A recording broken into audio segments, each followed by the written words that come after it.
Once again, welcome to my English channel, RNA English channel. Today we are going to deal with how to write an effective long answer in English literature. We all face problems that we don't have the content, answer छोटा रह गया, लिखा तो बहुत था, marks नहीं मिले. So do you lose marks in English literature while writing long answers?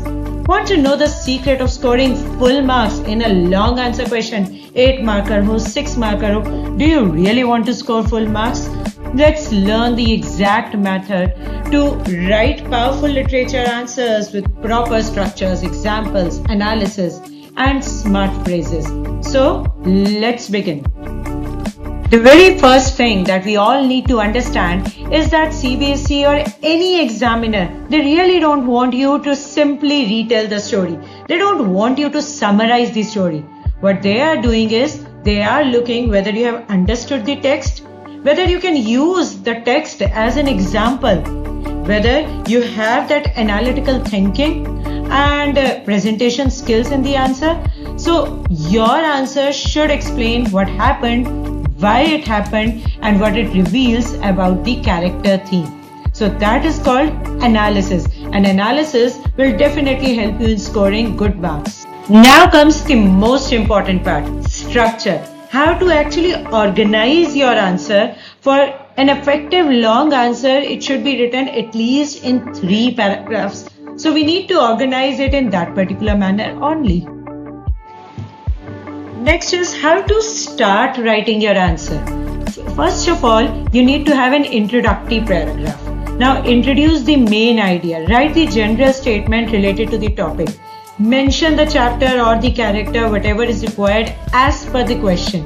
And within the first paragraph, directly answer the question. What is your stand towards whatever is given in the question? How do you feel about it? Just give that answer so that examiner would draw by the very first paragraph that you are on the right track or you are not on the right track. And then comes the second paragraph. Second paragraph means evidence and example. Whatever you have written in the first paragraph, that direct answer, you need to provide with the details, examples, and evidence from the literature text.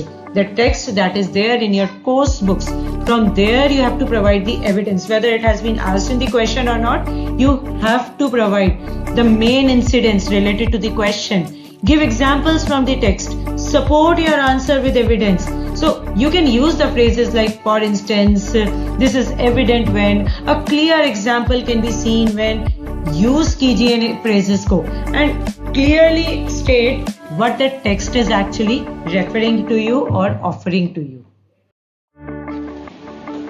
Now let's move on to paragraph 3. Paragraph 3 is full of analysis and conclusion. The final paragraph gives depth to your answers and leaves a strong impression. Analyze the deeper meaning. Explain the message or theme. Provide your opinion. Conclude the answer properly. So all these things, this analysis and conclusion, should be done appropriately in your last paragraph. Last paragraph, if you are providing your opinion, that would be a plus point. Now, what are the common mistakes that we need to avoid? कुछ तो ऐसी गलतियां हम करते हैं जिनकी वजह से सारे मार्क्स गड़बड़ हो जाते हैं. So do not write the entire story. ये जो summary लिखने वाली कहानी है ना, please do not do in the answer. Be specific. Answer what has been asked from you. Do not copy the textbook lines blindly. उनको blindly लिख के दिया, and then whether they are related or not related, please be bothered about it. Do not write in one huge paragraph. It is very tedious for an examiner to actually read it and then analyze it, divide it into paragraphs. Do not forget analysis and conclusion, because this is something that will give a hint to the examiner whether you have understood or not. Next, we will come on to the presentation tips. For an examiner, your answer sheet, which is written neatly, an answer which is divided into paragraphs, underlining of the important phrases or important parts of the answer, use of a proper language wherever it is required, use formal language, polite and respectful language.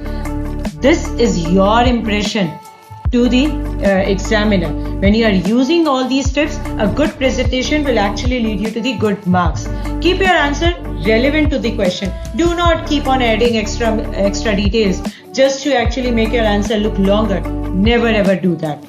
Never start the answer from the bottom of the page. You know what? Whenever you're starting with a new question, start it from the top of the page and not from the bottom of the page.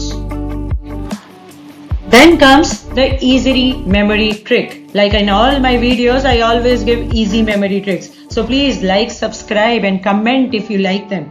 So P is for point. Answer the question directly, to the point answer. Evidence, give examples from the text. A, analysis, explain the deeper meaning, or you can say the symbolical meaning. C, connect, link the ideas smoothly. They should be related with each other. And last, end. End is the conclusion, the message, the theme, or your opinion, whatever is relevant, please do give that. So follow the P's. P's will take you to the success. So here comes the final conclusion of my video also. If you want full marks in English literature, remember, structure is important, examples are important, analysis are important. And when you use all these three things, you will get a high score. Practice writing answers in 3 paragraphs and use analytical phrases. Naturally, trust me, you will get great marks. So if you really like the video, please do not forget to like, share and subscribe. For more English exam tips and writing strategies, keep commenting me so that I can make more such videos for you.